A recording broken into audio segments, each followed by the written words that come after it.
Okay, so in this part we're going to discuss event handlers in JavaScript, and by the end of this video you'll be able to create event handlers for almost any event and be able to run a block of code based on that event. And what we'll also do is look at the three different methods we can use to actually set events using JavaScript or directly from the DOM, or in fact even from an HTML attribute, which we don't recommend but we'll look at anyway. Sometimes it's necessary, but we'll get into that in just a moment. So the first thing that we're going to do is we're going to create an element on the page which will allow us to click, say, an anchor. So just we'll create a link on a page which will allow us to click that, and we'll look at the three different methods of implementing it, and then we'll also examine some of the cross-browser compatibility issues you might face when you're creating event handlers. So let's go ahead over to our code and we'll create an element on the page, and this is just going to be a basic anchor, and it's just going to say click me. So we'll set the href to hash. We don't really need to do anything with this. We'll just be logging to the console when we actually click on this element, and for the ID let's go ahead and just choose link. Okay, so let's take a look at this on the page and see what it looks like. Okay, so we've just got a click me link here. When I click it, nothing happens. We're just going to attach some kind of JavaScript to this to actually go ahead and build up the functionality. Now let's take a look at the first way that we can create a method, an on-click method, or any other method for that fact, but in this case we'll just be looking at on-click. Now you've got a variety of different methods that you can use. So for example, let's just go over to our console and check out what kind of event handlers we can actually use on this. So we'll go ahead and we will say document.getElement by ID link dot well, in fact let's do that, var element. Okay, so now what we can do is we can use element to say dot on something. So we've got things like on click, on abort, which is not useful here. On, let's see, what have we got that's useful for a anchor? On key up, which is you can apply to anything really. On focus, which we could have in this case, that's just if we were to tab down to it, so we can create an event handler based on that. The on mouse enter, on mouse leave, on mouse up, which will be a mouse click up, on scroll. So some of these don't apply to anchors, but we can see there's loads of event handlers we can use, and you can get these just by looking at the element you've created on a page in exactly the same way I've just done. But what we're going to be doing here is examining three of them, and we'll just look at on click, because some of these event handlers apply to things like form field elements and things like that. So the first one that we're going to look at is the HTML event handler, and this is just going to be bound using an attribute, and the attribute in this case is going to be on click, no spaces, all lowercase. So in this case what I'm going to do is just put some code into this element's value, and that's going to be the JavaScript code that's going to be run on that specific event. Now just before we do anything here, this is not recommended, so if you're going to stop watching the video at this point, please note that the next two methods we're going to talk about are much more appropriate. There obviously are some times when you're going to have to include an inline event handler, just very slight rare cases you'll have to do so. But generally if you can, you're going to want to go ahead and build the functionality at the bottom of your page in an external JavaScript file. In this case we're doing it on page, but that's just so we can see easily. But this method is definitely not recommended to use all the time. So I'm just going to console log clicked, and we'll go ahead and look at what this does. So let's head over to our browser and refresh, click me, and you see that we console log clicked. So that was fairly straightforward. We just have on click and then this.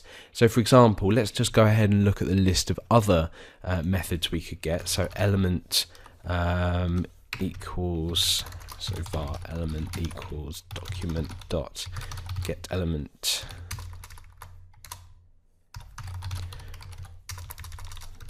by ID, and let's choose the item link, sorry. Okay, so element dot on. Let's go ahead and pick say on mouse enter. So let's go ahead and do this one. So inside of our code, let's just get rid of that. Inside of our code, let's say on mouse enter. So let's take a look at what this will do. So when I refresh and hover over, you can see that on entering that element, it's console logging clicked, and you can see the number next to it incrementing for each event. So play around with some of these event handlers, but we're absolutely not going to use these HTML inline event handlers. We're going to focus on doing everything just in JavaScript and not worrying about doing these inline. Not good practice at all. So the other way to do things is, we've already sort of seen how we can do this through what I've been doing in the console.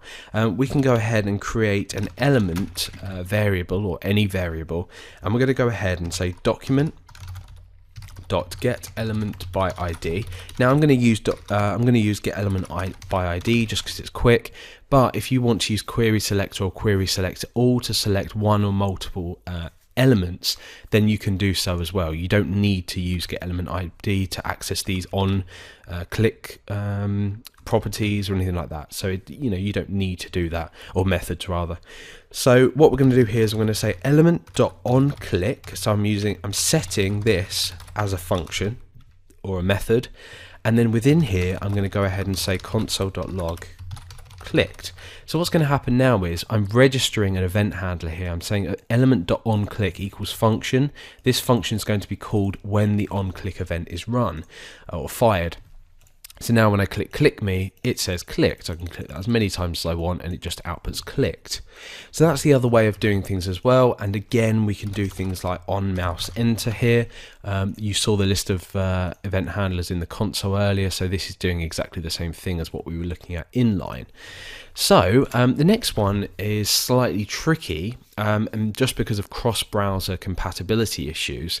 By the way, this event handler is basically accessing the DOM, whereas when we look at the next one, this is going to be purely in JavaScript, and this is using the add event listener method on the element itself. So element dot add event listener is a method on the element that we've used to get by ID, and this is inherited again, and we can now access this. Now this is going to take two properties that we require. One is the event, and notice I've not used on click, I've just used click here, and then the second is a callback. So we have a callback here, closure, and then we can say console log clicked. So this is going to do exactly the same thing as we've already seen, except we're doing this using JavaScript and not via the DOM. So when I click this, it just says clicked, and I can again click that as many times as I want. And again, mouse enter.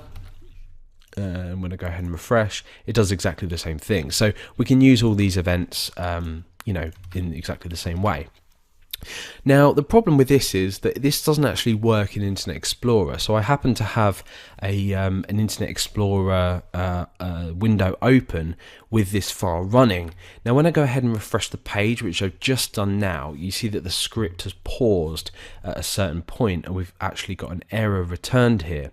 Now it's important to know that if you go under here, I'm using document mode 7, so this is simulating the version of Internet Explorer 7, and you'll see here that under the console it says object doesn't support property or method add event listener. Now that's strange because we didn't get that error in Chrome, but actually what's happening here is that this isn't supported in the Internet Explorer 7's JavaScript engine. So the version doesn't contain this method, and that's a bit of a problem because now our script dies here and we can't actually do anything. So there is a solution to this, and this is to use the attach event method. Now the only problem here is that if I go ahead and modify the code, so let's go ahead and do this again. So in fact, let's comment this out just so it's there so we can reference it. Okay, so what I'm now going to do is I'm going to say element dot attach event, and it works in exactly the same way, except I have to say on and then the event name, and I still have a callback function, so it's very similar. and I'm going to console log clicked. So this is going to now work in Internet Explorer. If I go ahead and refresh the page,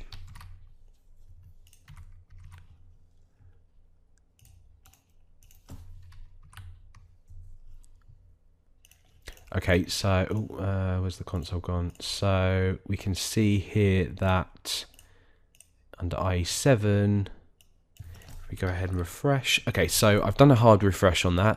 Our errors have gone. You can see that there's no errors in the console anymore. And now when I click this, it says clicked. So now let's hop back to Chrome and refresh, and you can now see that we've got the exact opposite problem. So we've now got uncaught type error, the object, i.e. this click me here, and let's just bring up the console here. The object here that we have selected using JavaScript has no method attach event. So we're now faced with the opposite problem, and this just won't work. So really, the best solution to this is to use a JavaScript library, one that's sort of like jQuery, that handles this all for you, and then you get the full, backwards compatibility.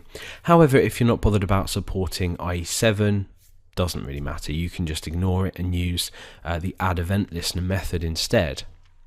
So what we've done here is we've looked at the difference between this and let's say only works in I think it's IE8 and above.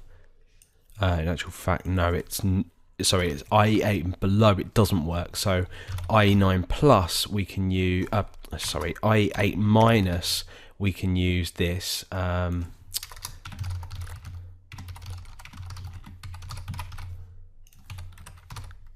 we go, that makes a lot more sense. So it only works in IE versions lower than IE8. IE8 and lower.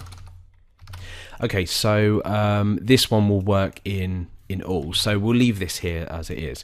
So we've basically looked at selecting an element and applying an on-click event handler, both HTML inline, we've used the DOM version, and we've also used the JavaScript method add event listener, and we've also considered the sort of backward compatibility of this, where in IE8 and below we have the alternative attach event method, which uses a slightly different implementation, so on click instead of just click, and it also obviously uses an entirely different method name. So you obviously can detect whether attach event and add event listener are available in that browser, and then choose which one you want to use. You could do this without JavaScript libraries, but it's certainly a lot easier, and if you do need the full flexibility, it might be better to use a JavaScript library or a really good solution that's been proven to be, really effective in determining which one can be used. It's not difficult to do at all, but there we go. So we've examined event handlers and how to create event handlers here, and we've just looked at on click, but of course you could substitute these for any of the event handlers that are available.